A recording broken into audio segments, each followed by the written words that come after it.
어김없는 후폭풍과 논란, 그리고 보완 대책이 난무하고 있습니다. 현 정부 21번째 부동산 대책이었던 6.17 대책 이야기입니다. 이 대책이 발표되자 실수요자 부작용 우려가 일었고 정부가 이걸 받아들여 세부 사항을 조정하고 그 과정에서 막차를 타려는 움직임과 풍선 효과까지 종합 세트처럼 나타났습니다. 어제는 김현미 국토교통부 장관 취임 3주년이었습니다. 강남 집값 잡기, 투기 수요 억제라는 정책의 방향에는 흔들림이 없었지만 현재 시점에서 정책의 효과는 과연 어떨까요? 전문가와 함께 6.17 부동산 대책 평가와 함께 김현미 장관 임기 3주년도 돌아보는 시간 가져보겠습니다. 이재문 창조도시경제연구소 소장 모셨습니다. 소장님 안녕하십니까? 네, 안녕하십니까? 네, 먼저 6.17 부동산 대책부터 하나하나 좀 평가를 해보겠습니다. 네. 강남권 토지거래 허가제 어제부터 시행이 됐죠. 네. 이게 아직까지 이 제도를 적용받아서 실제로 구청장이 허가를 받은 사례는 나타나지 않은 것 같기는 한데 네.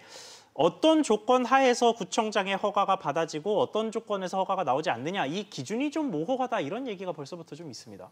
토지거래 허가 기준에 대해서는 명확한데요. 예. 이제 그 명확한 것이 이제 강남 4구를 중심으로 해서 이제 그 토지거래 허가제가 나오다 보니까 이제 거기에 따른 어떤 반발 논리가 아닌가 이렇게 싶습니다.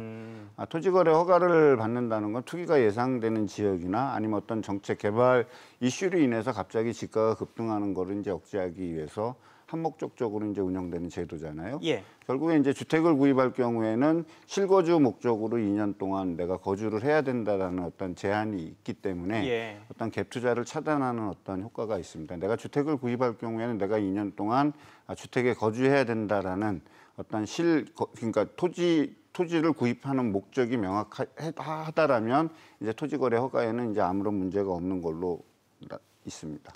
그렇군요. 자, 그런데 이 토지거래 허가제 하에서 지금 말씀하신 것처럼 간단하게 정리를 하자면 본인이 실제로 사용할 목적으로만 토지를 구입해야 한다. 집도 네. 마찬가지고요. 네. 그런 이야기인데 아파트 한 채, 주택 한 채 같은 경우에는 그런 제도가 이해가 되는데 네. 만약에 꼬마 빌딩을 사거나 네. 아니면 다세대 주택 건물 한 채를 통으로 자산가가 사들였다거나 네. 하면은 6집짜리 다세대 주택이 6집에 동시에 살 수는 없지 않습니까? 이런 경우에는 어떻게 되는 겁니까? 주택을 이제 그런 식으로 다가구 주택이라든지 이런 거를 구입해서 갔을 때에는 본인이 거주하고 있는 상황이라면 일부 임대를 하는 거는 허용을 하고 있습니다. 네. 아까 말씀하셨던 이제 꼬마 빌딩은 주로 이제 우리가 건축법으로 얘기하면 1종이나 2종 근린생활시설이라고 얘기하는데 그런 1종, 2종 근린생활시설은 어떤 임대를 목적으로 하는 임대를 목적해서 임대 수익을 확보하려는 어떤 의도도 있기 때문에 네.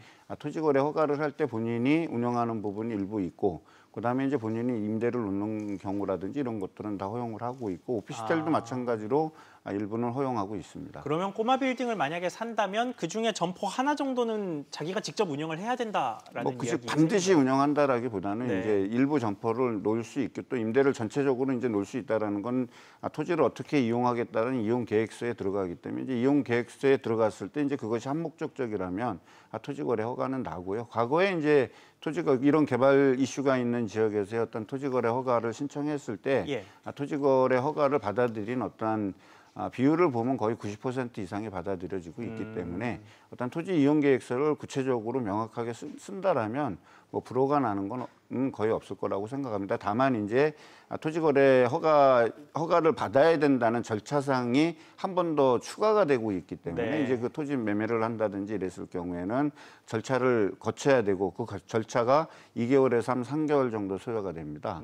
그 2개월에서 3개월 동안 이제 소요되는 그 과정이 좀 기다려야 되는 어떤 부분이고 또 어떤 신청을 해놓으면 이거 혹시 또 불허가 되는 거 아닌가? 네. 불안 심리도 있을 수 있잖아요.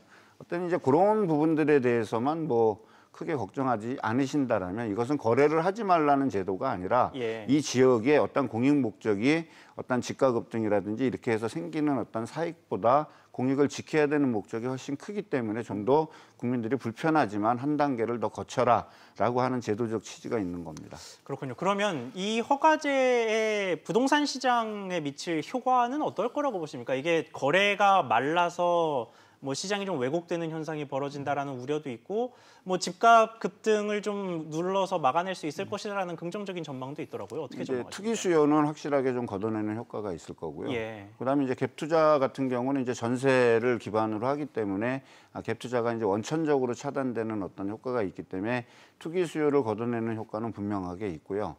그다음에 2, 3개월의 어떤 허가 기간이 걸리기 때문에 이제 실수요자인 경우에는 이제 2, 3개월 동안 기다려야 되는데 또 나름대로 이제 무주택자라면 이제 뭐 절차를 거쳐야 되잖아요. 전세금 반환돼야 되고 이제 그런 부분에 대해서의 어떤 약간의 그 유동성이 있다라고 보여지는데 일반적으로 주택 거래에 있어서 무주택자가 토지거래 허가 지역 내에서 주택을 사는 경우에 반려되는 경우는 거의 없다라고 보시는 게 맞습니다. 알겠습니다. 자, 다음엔 재건축 아파트 이야기로 좀 넘어가 보겠습니다. 이제 재건축 조합원 자격을 갖기 위해서는 집주인이 실거주 2년을 해야 합니다. 재건축 대상 아파트의 경우는 특히 서울 강남권 같은 경우는 워낙 낡은 경우가 많아서 집주인이 여기에 직접 사는 경우가 많지 않습니다.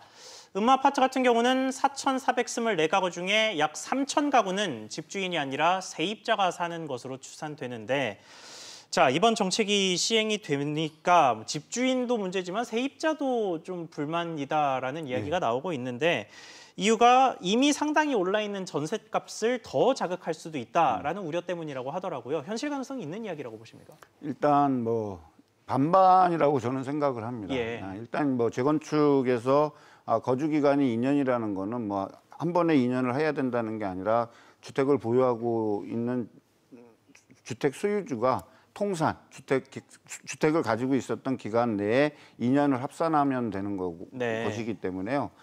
이제 그런 부분은 없는데 지금 아까 잠깐 보셨듯이 한 뭐 3,000여 가구 이상이 이제 전세주택이라면 음마주택 인근에 어떤 전세 시장이 불안하다라고 이제 이렇게 얘기할 수 있지만 사실 예를 들은 음아파트를 보게 되면 전세 가격이 상당히 낮습니다. 그렇죠.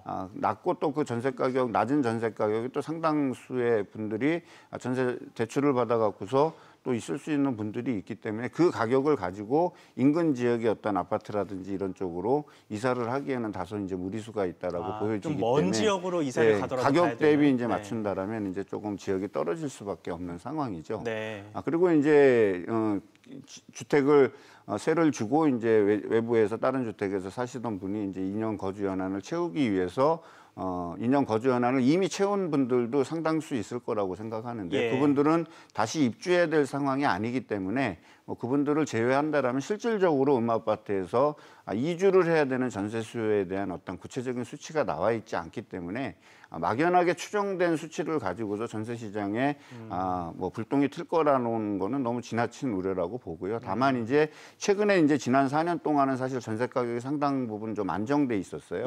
안정돼 있었는데 최근에 이제 서울과 그다음에 수도권 그리고 대도시들 중심으로 해서 이제 전세 가격이 상당히 상승하고 있는 부분이 보여지는데 아마 이거는 제가 생각했을 땐 갭 투자에 기인한 것이 아닌가 이렇게 생각을 합니다.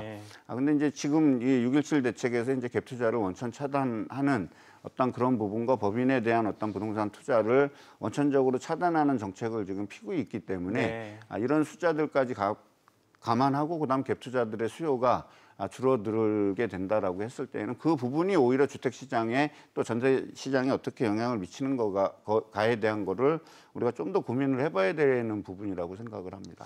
그렇군요. 지금 갭 투자 관련 이야기를 하셨는데 갭 투자를 막겠다는 정부의 정책 목표는 대출 규제로 많이 나타났습니다. 뭐 주택담보대출도 또 전세대출도 특히 전세대출을 중심으로 많이 조였는데 정부의 의도는 그러면 대출 받지 말고 본인이 살 집 말고 나머지 투자 목적의 집은 좀 자제하세요. 뭐 이런 식의 의도였겠습니다만 신용대출로 옮겨가는 것 아니냐 이런 식의 우려도 좀 있더라고요. 이번 정부의 대출 규제만 놓고 봤을 때 평가가 좀 어떤지 궁금합니다. 대출 규제를 놓고 봤을 때는 이제 주택담보대출은 이제 뭐 당연히 지금 규제가 되고 있는 거고요. 다만 이제 신용대출이 부동산 시장으로 전이되는 것을 구체적으로 지금 막고 있지는 않죠. 그렇죠. 막고 있지는 않기 때문에 이제 그 부분이 이제 신용대출을 받아서 주택시장으로 들어오게 되는 어떤 그런 부분들을 이제 차단해야 되는 어떤 그런 추가적인 대책이 좀 필요할 거라고 좀 보여지고요. 그다음에 이제 갭 투자를 잠깐 말씀드린다 그러면 갭 투자가 어떻게 보면 이제 1주택자들이 집을 갈아타기 위한 상향식 필터링으로 이용되는 경우가 종종 있습니다.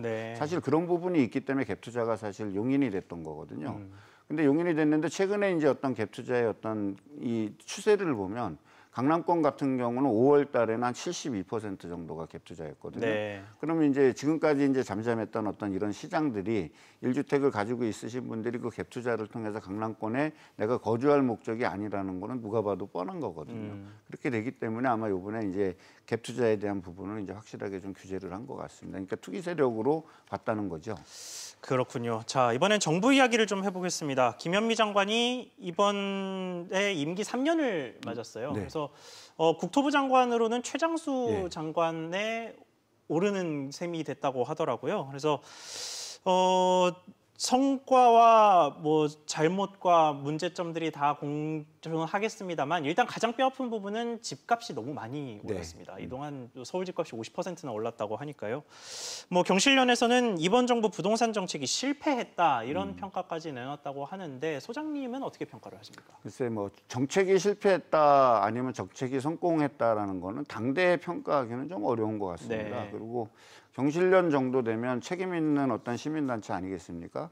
그런 시민단체에서 일방적으로 정부 정책이 실패했다라는 평가를 내린 건 저는 제가 봤을 때 되게 자의적인 판단이라고 생각하고요. 좀 성급했다. 예, 그리고 책임 있는 기관이 실패한 정책이라면 거기에 따르는 반드시 대안도 내놔야 된다라고 생각을 합니다. 네. 근데 대안을 내놓지 않는 어떤 비판은 저는 솔직히 의미가 없다라고 생각하고요. 그다음에 이제 잘 아시겠지만 이제 정부 정책이 시장을 이길 수는 없거든요. 네. 제가 이제 가끔씩 이렇게 써먹는 말 중에 하나가 뭐냐면 제 IQ는 200 이상이 될 수 없지만 시장은 IQ가 많이 넘는다라는 거죠. 그리고 이제 우리가 부동산이라는 이 주택이라는 거를 경제제로 봤을 때에는 정부 정책은 이 부동산 정책에 있어서의 어떤 그 일부분에 불과하다라는 거죠. 네. 그러면 이 부동산 특히 주택에는 정책 외에 많은 요인들이 인발부가 돼서 평가가 되는데 그런 부분들을 싹 제거하고 단지 정책이 이렇게 잘못됐기 때문에 주택 가격이 이렇게 많이 올랐다라고 얘기하는 건 어떤 글로벌적이든 국내적인 어떤 경제 상황이라든지 이런 거를 상당히 무시하는 발언이 저는 아닌가 이렇게 생각을 하거든요. 최근에 이제 코로나 사태로 인해서 정부는 재정 확대 정책을 피고 금리를 과감하게 인하하지 않았습니까? 네. 결국에 유동성이 훨씬 더 확대되고 있다는 거죠. 그래서 2020년 2월부터 5월까지 지금 대출액이 지금 1년 대출액하고 맞먹는 80조가 넘어섰습니다. 예. 결국에 이 돈이 산업구조 재편의 실패와 어떤 이런 지금 현재 경기 상황과 맞물려 있다라면 이 돈이 갈 곳은 주식시장하고 부동산 시장밖에 없거든요.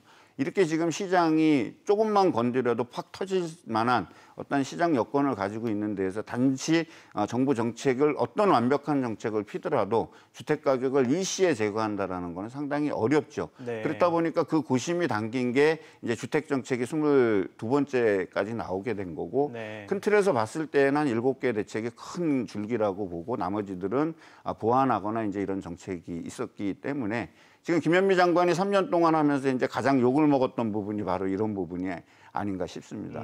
당신 말 듣고도 집 안 샀더니 나는 이제 집을 못 살 수 없는 네, 상황이 그렇죠. 됐고 이걸 어떻게 너희들을 믿고서 일을 하겠냐라고 얘기하는데 개인적으로 바람이 있다면 앞으로 2년 더 하셔야 될 것 같아요. 어쨌든 이거는 결자 해지라고 문제를 만들어 놨으니까 이거를 끝까지 매지해야지. 또 이번에 장관이 또 바뀌게 되거나 뭐가 된다 그랬을 땐 정책 기조가 흔들리게 된다면 오히려 주택 시장은 더 이 유동성 장세에서도 혼란이 오지 않을까 이런 생각도 한번 해봅니다. 네, 알겠습니다. 오늘 말씀 여기까지 듣겠습니다. 지금까지 이재문 창조도시경제연구소 소장과 함께했습니다. 소장님 오늘 말씀 감사합니다.